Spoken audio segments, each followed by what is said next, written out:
Thank you very much, Ruben, and thank you very much to all of our speakers tonight. I'd like a final call for folks to bring as many questions up as possible because we'd like to get the Q&A portion started. Like I said at the beginning of the program, we will get to as many questions as we possibly can. I'm optimistic that we can get to most, if not all. Whatever questions we do not get to, we will post online and we will answer them online, 2024boston.org. If I could ask our esteemed team to come up on the stage for the Q&A, that would be fantastic. Thank you.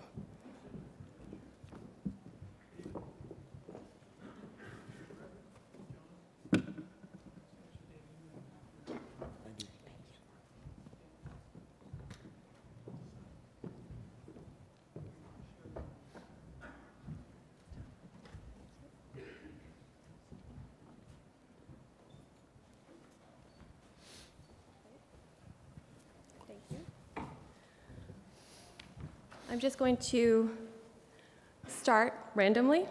This question is from Joan, who lives in Brighton. How do we convince 2024 to make facilities permanent, specifically the aquatics facilities? We need those facilities in the city. I think I have my own, so I'll take the first pass at that. I think that's a real possibility, by the way, the possibility of finding a relationship with one of our universities, with one of our partners, in which we can plan a permanent facility that is expandable for the games and then brought back down to a much smaller scale for its legacy use. It goes to really one of our real messages, which is this was proof of concept. The ability, the partnership with Harvard to do a temporary aquatic center at the Alston Landing. But it's not necessarily the final plan, and the opportunity to create, to do a permanent aquatics facility is quite real. I'll also add that part of the plan for the modern pentathlon at White Stadium, the modern pentathlon includes swimming. The plan there would be that not only is White Stadium rebuilt, but there would be a permanent pool adjacent to White Stadium that would become a community pool for that neighborhood, as well as all the improvements that would be part of the White Stadium project. Thank you, David. Next question is actually related to Joan's question. This is from Greg in Waltham. What is the breakdown of facilities which will be existing, temporary, permanent, refurbished, et cetera? Oh, I wish I knew those numbers off the top of my head. I think I'm gonna, so that I don't make a mistake, we will get back to you online. But I can tell you we have that breakdown, and it really breaks down. The majority of the facilities exist, and they have some kind of overlay, what we call an overlay on them. For instance, 6 venues at the convention center. Basically, what you're doing is you're adding seating to the convention center. So of those 33, the majority exist. Many of them have some kind of improvements to make them appropriate to Olympic Games. Then there are a series of temporary venues.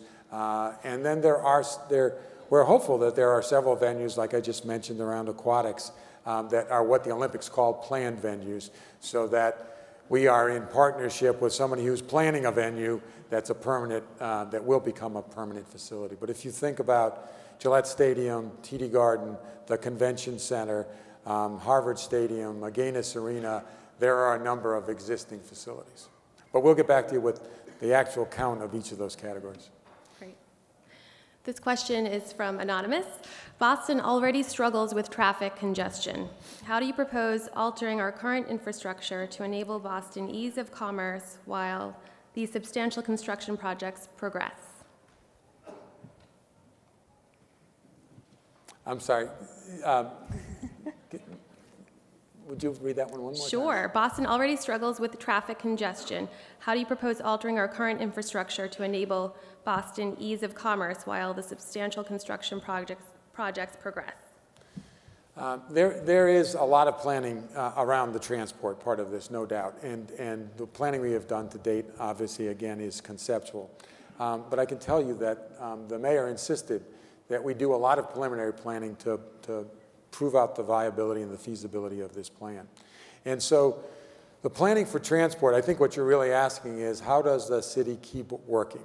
How do people keep living here during the course of the games? And there's not a single answer. It really has to do with how behavior is modified for the course of those basically 16 days of the games. The best, closest example for us is the Democratic National Convention, which was held at TD Garden in anticipation of traffic issues. People changed work hours. Corporations changed policy. But in fact, a lot of people stayed away. The games are from mid-July to mid-August. They are that time in the city when the students have gone home. Lots of folks are on vacation. If you look at the pattern of traffic, both on public transportation as well as vehicular traffic on the highways, it is significantly less. That's a great coincidence. But there is the change in behavior, and then there's all of the things that the permanent improvements that are happening now that will happen over the next 10 years, and then all of the things that will come with the games themselves, with moving people. The important thing to know about the Olympic Games is you don't build parking because you don't want people to bring cars into the city. The goal is that you pull off all of those folks that are coming by car along the perimeter, out at 128, at places like Riverside and Braintree and Quincy, and you bring them in on public transit. In London, when you got a ticket for a venue, you also got your pass, your public transit pass, and your parking pass for Riverside and in on the Green Line to the city of Boston. And so it's a whole series of management strategies in order to keep the city working and livable in the summer of '24. Let me also just add to that from an analytical point of view, which I think is very important. When you think about the city of Boston right now, or the greater community we're in right now, we have approximately, I think it's $4.2 or $4.3 billion worth of work under construction right now. Next year, from the building department, when you add up the value of the building permits that are pulled for next year, it hovers around almost $7 billion, closer to 8. It's one of the most robust years ever that the city will ever have. The construction of some of these venues for the Olympics values probably about $3 billion to $3.5 billion, depending on exactly how we're going to be doing it. And those particular buildings or structures are spread out into the two different sectors we talked about, the waterfront sector and the institutional sector. And my sense is, as we move forward, some of those may change particular locations which could impact this. But at the end of the day, I think from a construction point of view and a transportation perspective, I think the city will be in very, very good shape to manage that in a thoughtful way. Great, thank you. This question is from James from Milton, Mass. What will happen to the businesses in the proposed Midtown area, now called Wadette Circle, Newmarket?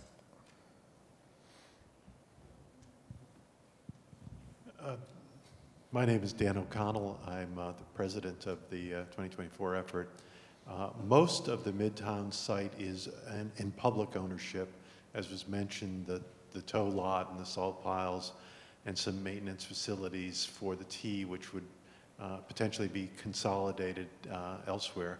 But there is a business section at the southern end of the site where a lot of wholesale food preparation is done. It's an essential group of businesses for Boston, and it's a pretty good employer for individuals as well. It requires good trucking access in and out, and it is currently being operated as a co-op.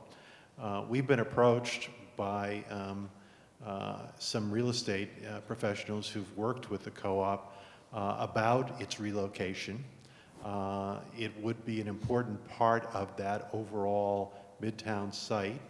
The mayor has suggested that There are excellent sites for these businesses to locate at the Marine Industrial Park here in the South Boston waterfront, with perhaps even better access to highways and to Logan Airport. There's a number of seafood processors, and most seafood comes in by airplane these days, not by boat to Boston, airplane and truck.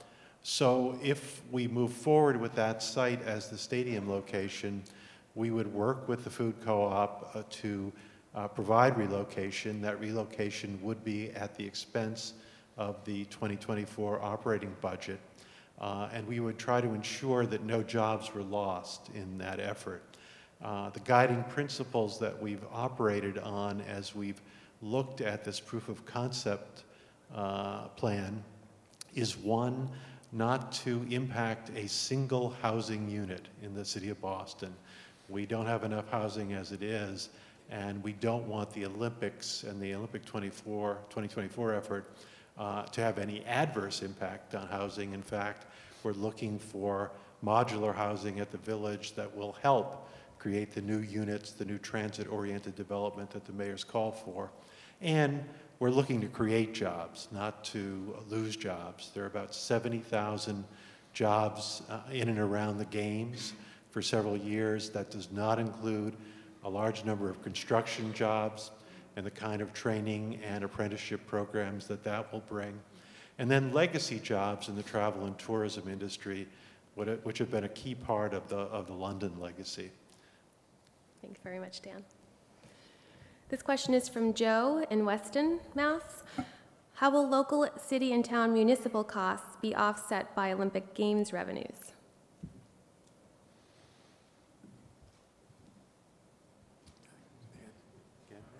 Sure. No problem. It's how will local, city, and town municipal costs be offset by Olympic Games revenues? So the operating budget for the Games is about $4.7 billion, a staggering number. But that budget is based on a revenue stream from broadcast revenues, the largest part of it, well over $1 billion. NBC has signed up to host both Winter and Summer Games through 2032. Corporate sponsorships at the international level for the International Olympic Committee, Coca-Cola, General Electric, Samsung, local sponsorships, and then ticket sales. We are committed to operate the Games based on the revenue streams available. And I think, as John said earlier, the experience in the United States has been very positive. Atlanta, Los Angeles, Salt Lake City, and Lake Placid have all been cash flow positive games on an operating basis and have all turned over small surpluses, $50, $100 million to youth sports programs and to the maintenance of facilities that are kept after the games. Municipal costs for public safety are met at the federal level. The Olympics have always been classified by the Director of Homeland Security in the United States as a national special security event. That means that security and safety of visitors, athletes, and residents of the community are coordinated at the federal level. It's usually been the Secret Service. In Boston, I think the Coast Guard would play a major role because of the waterfront venues. The federal government provides funding for equipment, technology, and personnel. So all of the cost of our Boston Police Department, state police, university forces that might be involved in some of the venue protection would be paid for at the federal level. And it would be an opportunity to upgrade some of the communications technology so that these various levels of law enforcement can communicate. Other than that, we would provide additional funding for the city during the games and for all the cities around the Commonwealth where venues might be located to do additional cleanup efforts. There's a lot of people visiting. We want our cities to look our best, so we would supplement budgets through the operating budget of the games to cover those costs. The idea is to, other than infrastructure expenditures, for transit improvements, for commuter rail, that were already planned or already in the pipeline for planning, that public funds would not be utilized for the operation of the games. Thank you, Dan. This question is from Christina. John Fish talked about the Olympics catalyzing transportation improvements for the whole state. Can you share some additional information about the transportation investments that are planned? Thank you, Christina, for that question, thoughtful question. When we've mentioned this evening about the idea of the existing transportation program in the Commonwealth, we have worked to ensure that the venues that we've planned are adjacent to where those improvements are going to be. It's been a strategic initiative that we've put forth. And the SMART model has allowed us to dovetail those pieces of information. But what I think is important is not necessarily just about those particular pieces of infrastructure. It's what's the infrastructure plan for the Commonwealth of Massachusetts for the next 30 years. Because one of the most important things I think we need to do as a Commonwealth, we need to figure a way of how to unlock the value of real estate outside of 128, thereby increasing the value of real estate inside of 128. And the only way that we're going to be able to accomplish that is thinking about how we take advantage of our resources in areas down in New Bedford and Fall River, and talk about South Coast Rail. How does that fit into this conversation? It will force that dialogue, because these are the games of the Commonwealth. Also, which I've been articulating for quite some time as the chamber chair and also involved in MACP, Mass Competitive Partnership. How do we upgrade the rail system to Worcester? How do we talk about high-speed rail to Springfield with Mayor Sarno, who's so interested in having that conversation? The Olympics sponsor that opportunity. They cause us as a Commonwealth to come together, both business, the university systems, and the State House, to have those robust dialogues. So we think this is the opportunity to figure out how we put ourselves in a room and have those interesting conversations, but productive conversations. Thank you, John. This question is from Bob of Dorchester. Will countries participating in the Olympics be contributing financially to the policing and security in Boston? No is the answer to that. Some of the teams will bring along security personnel, but as I mentioned earlier, a national special security event, the Super Bowl is such an event. The Democratic Convention was when it was held here. In any city that hosted the Olympics, this would be done at the federal level. We will receive some financial benefits from the teams visiting. We've been informed by the U.S. Olympic Committee that most countries will send their teams to Massachusetts 4 to 6 weeks before the games. They will contract to rent probably parts of a university campus throughout our state and maybe throughout New England.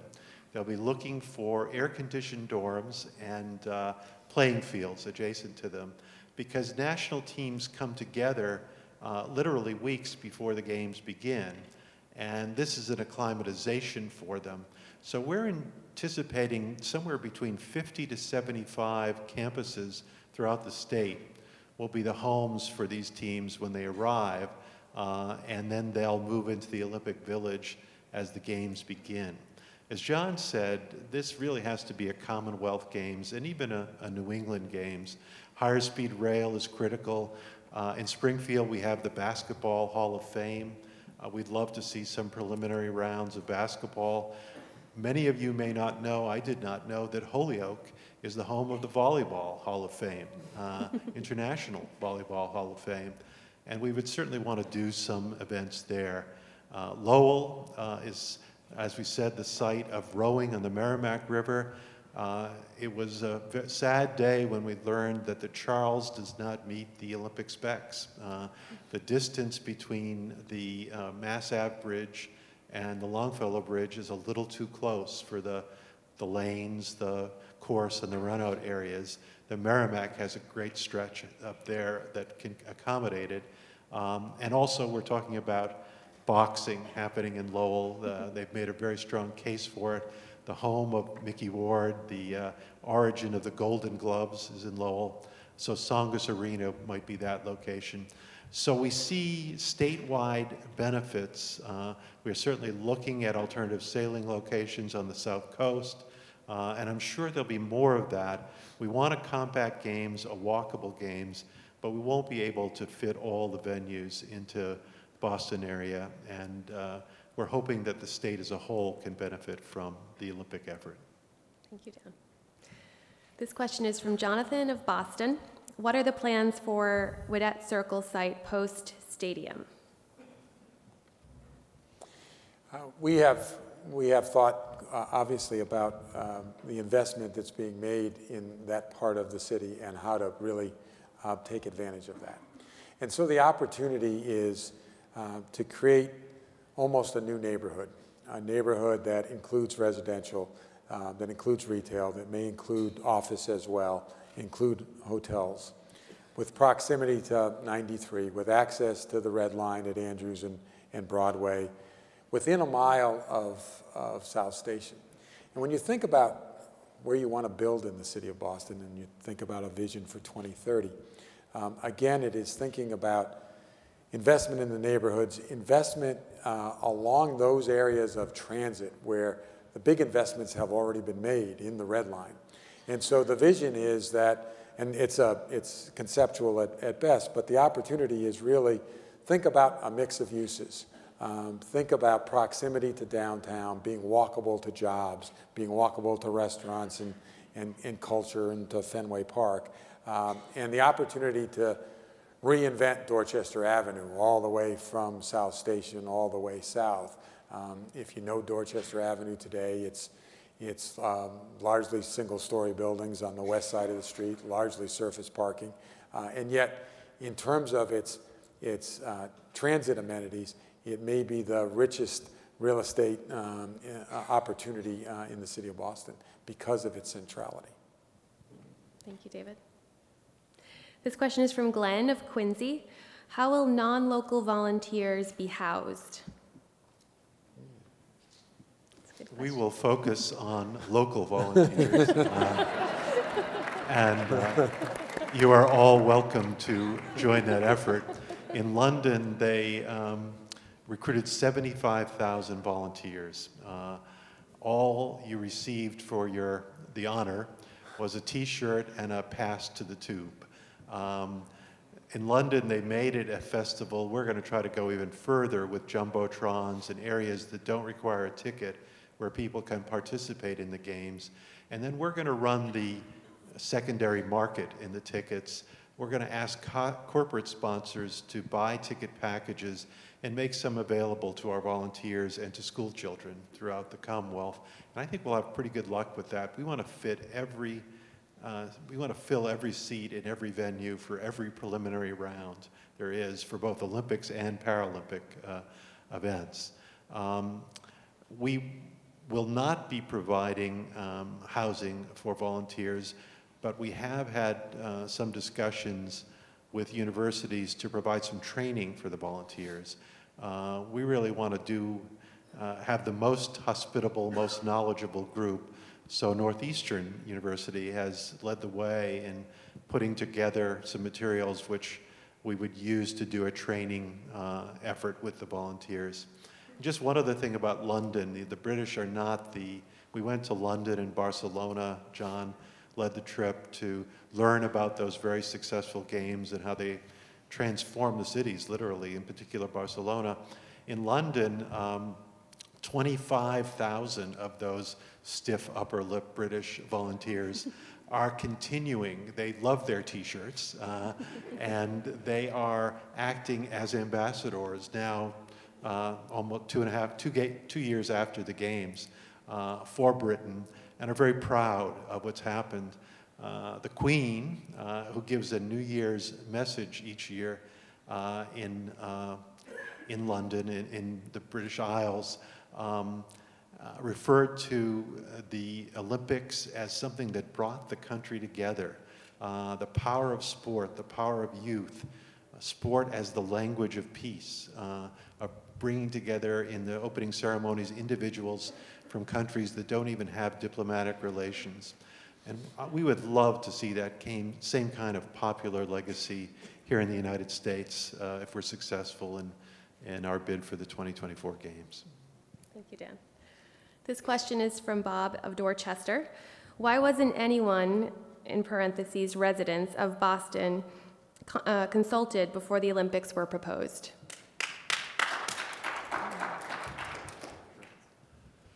So the process began in the legislature. Senator Eileen Donahue, who's here with us tonight, introduced a bill to look at Olympic feasibility. It passed the Senate first, then the House, and was signed by Governor Patrick. An 11-person commission made up of representatives of the governor, the speaker, the Senate president, and the mayor of Boston was appointed. John and I were both appointed to that commission. I was appointed by Speaker DeLeo, John by Governor Patrick. We elected John our chair, had 7 public meetings in the State House, all noticed, all attended, very good attendance by individuals interested and by the press.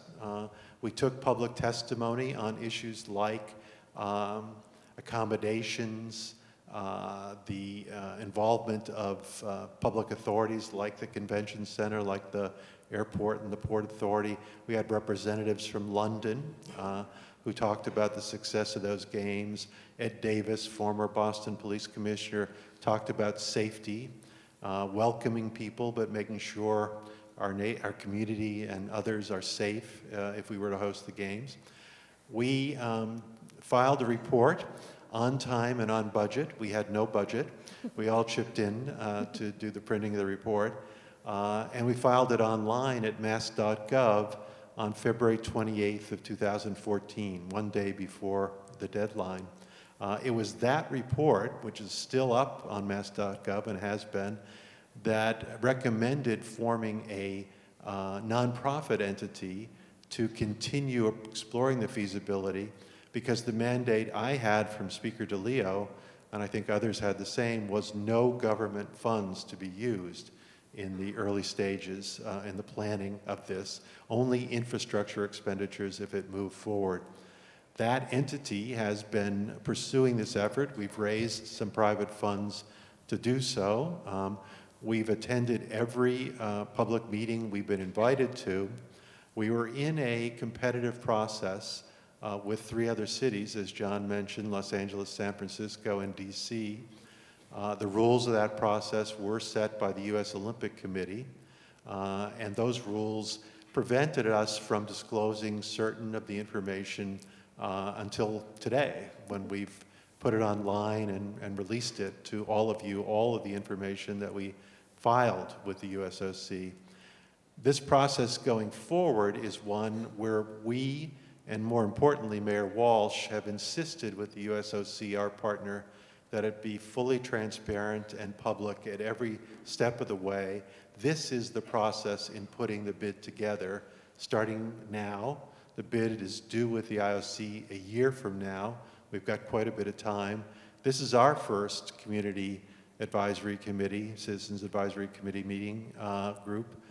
We plan to have one every month. We'll announce the date of February and the location before we leave.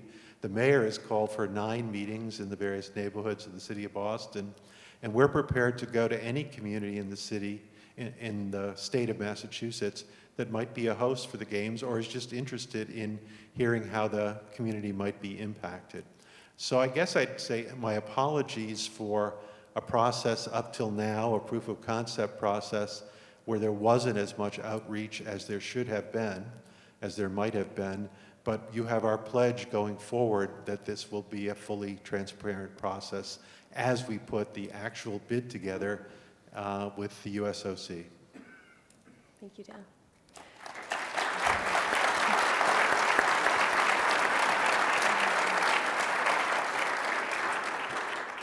This question is from Michael. Much like the Olympic Stadium in London, has there been any investigation into a stadium that is permanent but partially temporary? And has there been any talk about facilitating other building programs to potentially mitigate the inactivity that might occur through the life of the stadiums themselves?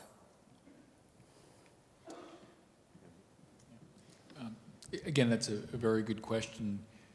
When we spoke about this in the early stages about 12 months ago, again, we always thought about the legacy value. And to build a stadium in downtown Boston, we thought at that particular point in time would create too much of a conversation, loud conversation, and distract the planning efforts for the games themselves.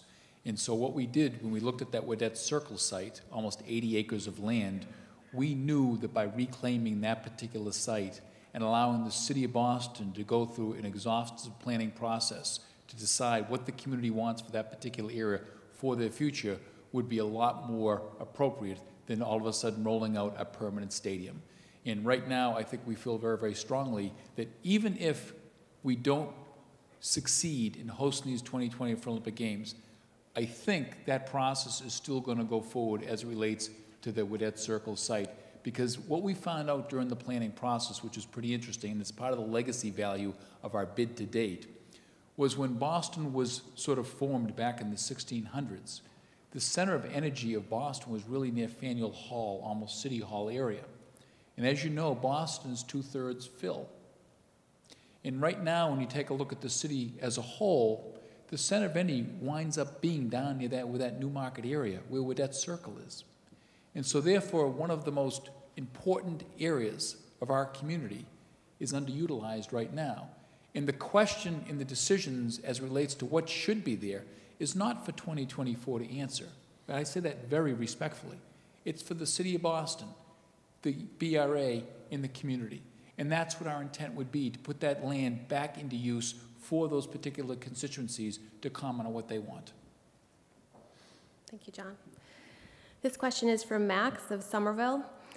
The Olympics require a lot of security. How will you ensure in open games that do not turn the city into a police state for a few weeks?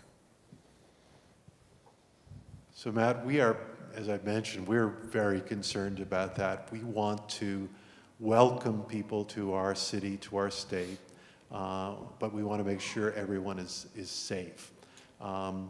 We are going to try to meet that balance. And as I mentioned, the security is coordinated at the federal level, so it'll start at the arrival of the airport.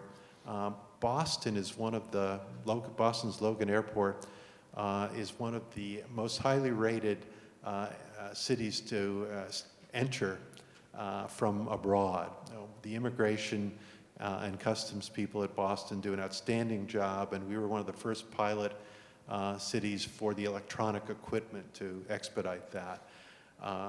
That will be beefed up significantly for the games, and we will do all that is necessary for the countries where visas are required to enter the U.S., try to get it done in advance, but have the smoothest entry we can possibly put forward. We would like to have the minimum visible presence necessary to secure safety, but we want these to be a celebration, as Sherry has said, these games. We are starting to talk, we spent some time at the MIT Media Lab. What are the technologies that might make it less intrusive for security? What can be done in advance that will try to make sure the venues are designed with security in mind, so that the actual construct of the facility is a key part of making sure everyone competing and watching in that facility is safe. So we're going to try to meet that delicate balance, but we really want to avoid what you outlined in your question of a too heavy a presence in our city. I'd just like to add a little bit to that, and it's both a philosophical and emotional, I think, part of addition to the answer to the question. Is I think hopefully most of us would agree we live in a very different world today than we lived in maybe even 5 or 10 or 15 or 20 years ago. And I think if we're going to continue to live in a free world, a democratic environment, we can't be held hostage to worrying about what people might do to us. And I think we need to move forward knowing that we are Americans and we are people of the city of Boston. And things like people who want to disturb our lifestyle, we can't worry about. What we need to do, we need to take proper precaution. We need to deal with the agencies that are responsible for the safety and security of our person. But we need to move forward in a very, very thoughtful way. Boston, in my 54 years of living in this community, has never backed down, and there's no doubt in my mind Boston is not going to back down in the next 54 years. Thank you. Thank you, John.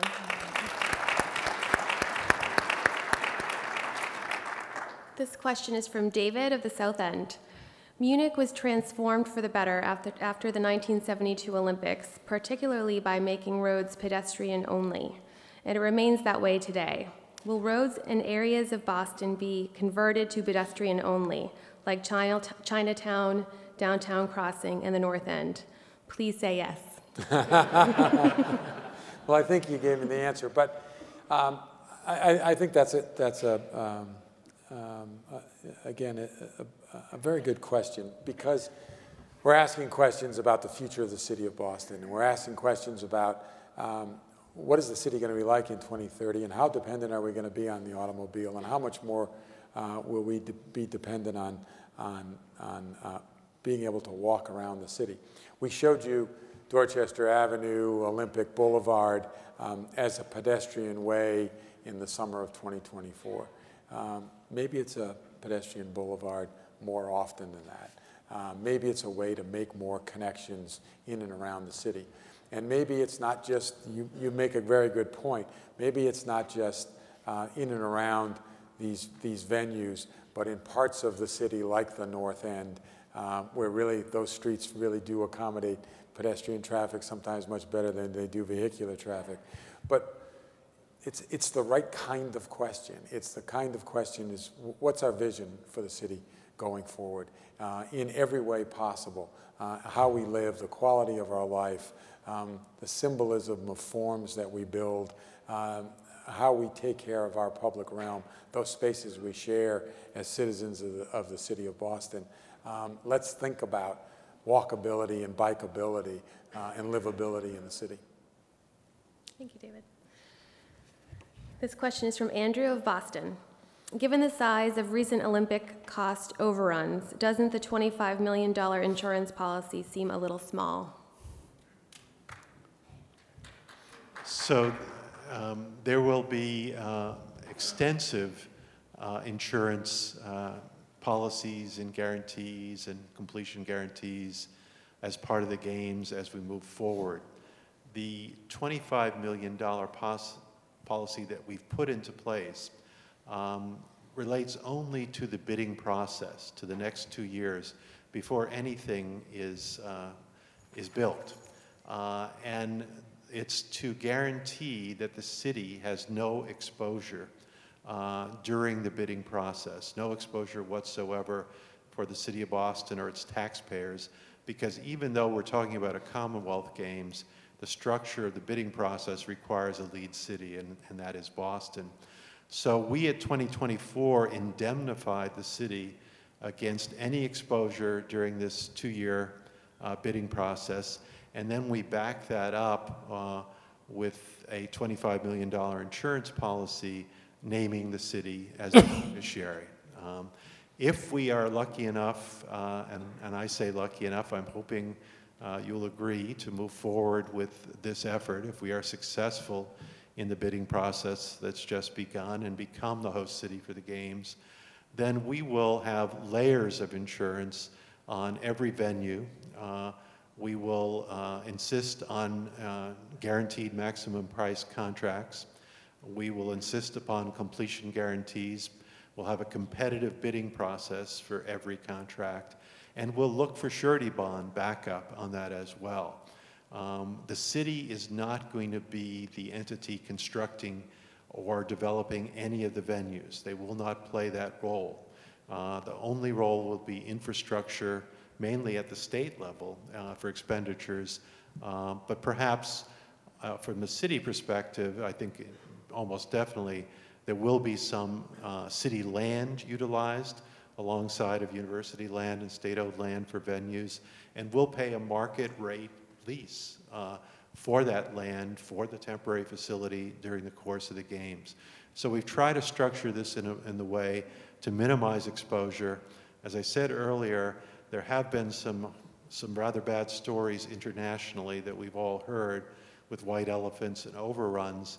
U.S. games have been the exception. Atlanta, LA, Salt Lake City, Lake Placid, and we intend to follow those models, to learn from them, and to make these a cost-effective games without public exposure. I'd just like to add to what Dan O'Connell mentioned, and it's a very, very important ingredient, and one of the ingredients that we believe is very accretive to the city of Boston and enhances our opportunity to truly bring the games back to the United States of America. And that is, as I briefly mentioned before, the United States Olympic Committee, as a member of the IOC, finalized a report, or ratified a report in Monte Carlo on December 8th this past year, 2014. And it's called the 2020 report. And it's a very important report for the city of Boston and the Commonwealth of Massachusetts. It outlines very specific adjustments and reforms to the movement and how these games are both bid, planned, and executed, all in the spirit of ensuring that the modern Olympic Games can be sustainable in the future. And one of the important ingredients of this 2020 report is the emphasis, as I pointed out before, of using existing facilities. Now, people think that these exotic animals that they've built, the bird cage, the frog in Tokyo, that the IOC is attracted to those. That is not the case. The IOC does not want to see these exotic animals. What the IOC, the International Olympic Committee, they want sustainable games so the Olympic movement and the power of sport continue to generate a sense of peace and prosperity throughout the world. We are at a point in time where our universities want to be at the table and support us in this idea of using existing facilities, using temporary facilities, and ensuring the facilities that aren't at universities and facilities that aren't temporary, those ones are built through a public-private partnership, where we're getting private companies partnering with the public to take on that risk. So as we move forward over the next 2 years, that's the thinking that's going behind our process, and to be responsible with the IOC and the USOC. One other point that's very important, and it's been put forth by the International Olympic Committee, is the thinking. It's not in concrete yet, but it's thinking. The probability of hosting certain games outside of our community, i.e., could you take baseball, if it comes back in 2020, and do it at the preliminaries at Yankee Stadium? And I'm not saying we can, but it's the thinking. And also at Wrigley Field, and have the finals at Fenway Park. Could you think, and nobody's approving this at all, the opportunity to host basketball at Madison Square Garden, at the United Center in Chicago, in the finals at the Garden? Could you think about soccer being at Gillette Stadium, the finals, and the preliminaries at the Meadowlands, and at Soldiers Field Stadium in Chicago? The IOC is very receptive to how can we partner with the community to really and truly get at the essence of what the Olympic Games are all about. It's a peace movement. It's not about building these exotic animals. And what happened is it's been run away by some of these government-sponsored communities in other parts of the world.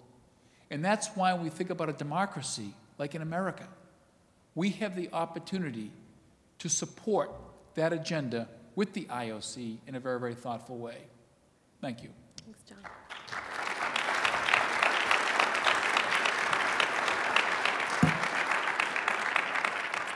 This question is from Anonymous. Would there be a cultural aspect to the games? Yes, the International Olympic Committee, as part of the bid process, requires that we propose and plan a cultural Olympiad in the host city. The events would start about a year before the actual games. And in London, they not only involve the traditional cultural institutions, our equivalents, the MFA, the ICA. I guess the ICA is not that traditional.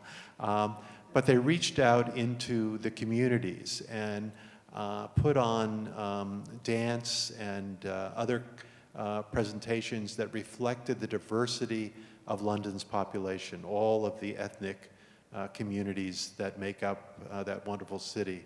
We would want to put together and really need to kick off now, getting together cultural institutions, getting our schools involved, getting community dance groups involved, and plan a major event. I heard that in talking about the awarding of the 2012 London Games, it came down to a very close vote, and London won it by 3 votes. And one of the London organizers said to me, we won the votes of individuals who thought our cultural program was the best they'd seen. Well, we'd like to pick up a few votes that way too as we get into this process. So it will definitely be a major part of our efforts and probably go on for the entire 12 months leading up to the games. Great, thanks, Dan. This question is from Greg of Belmont. Ruben, if possible, could you please talk a bit about Abibi Bakila, Billy Mills, and/or Kip Keino inspiring runners? I'll talk a little bit about Billy Mills. As some of you know, Billy Mills won the, I believe it was the 10,000 meters at the Olympic Games. And Billy Mills, his whole, he was a very hardworking man, and going into the Olympics, no one really believed that he could maybe win a medal. And this is where he proved a lot of people wrong, and he went on the last lap. He was able to pass the last 2 runners going into, down the home stretch. I think those are some of the very inspiring things that sometimes we take away from the games. I know it inspired me in a lot of the races that I do. And for someone, for example, for a kid to be able to witness that here in Boston is something that inspires them. Maybe 20 years from 2024, they'll remember that and they'll be the next one to win a medal. So it's very inspiring for all of us. Thank you, Ruben. This question is from Nick of South Boston. I see no mention in the transit plan for use of the harbor or the Charles River as an alternative to road use. I guess it's more of a comment. We do intend to obviously use the water as a means of transport. Although the water doesn't, the boats don't really carry a high volume, and you're not allowed to transport athletes by boat. The athletes all travel by bus. But there's clearly opportunity because of, in our conceptual plan, the location of the village, location of the stadium, the BCEC, and the university cluster are all proximate to water.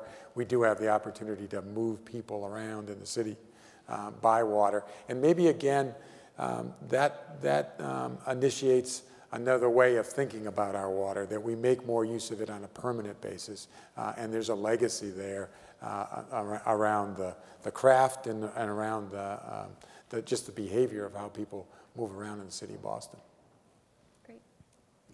I think we have time for 2 more questions. This question is from Jamie of Boston.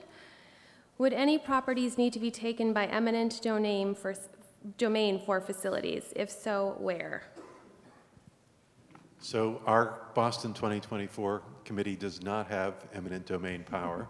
That is reserved for a small number of public agencies. We would not seek any such power and do not intend to call on public agencies to utilize it. We've tried to focus on the temporary use of public land and university facilities In those few instances where some private land is required, and question earlier about Woodhead Circle, it is our intention to negotiate in good faith with the landowners and to pay a market price, and also at the mayor's mandate, at Mayor Walsh's mandate to us, make sure that any jobs that are impacted are effectively relocated. So no eminent domain power for Boston 2024. Thank you, Dan. And this final question is from Joe. Will Boston 2024 take an active role in youth sports for future Olympians and Paralympians? Yeah, I can. Oh, Sherry. Sure. So, yeah, I can certainly provide some information for that. So the answer is yes, absolutely. And if you look at, I think as testament to that, if you look at the organizational structure of the Boston 2024 partnership thus far, one of our committees is actually the Olympic and Paralympic Movement Committee. And our task with that group is to answer that exact question. So to think about how we utilize the role and the voice of our current athletes, both on the Olympic and Paralympic side, and really mobilize them to get into the schools and to start some community campaigns, especially around these values of what we call Olympism. I think I mentioned them briefly before, but things like friendship, solidarity, determination, the values that come along with sport, why we want all kids to be involved at some level, whether it's playing in Little League or playing at a college or university or someday competing in the Olympic or Paralympic Games. So that's absolutely a critical portion of what we want to do moving forward. And I'll also mention that much of that partnership will likely happen through volunteerism. And so it's a fantastic way for us to partner with you to think about how to use the voice of sport to provide a platform for so many other opportunities for education in our schools moving forward. So again, if you have that blue card, feel free to indicate interest in that if you like.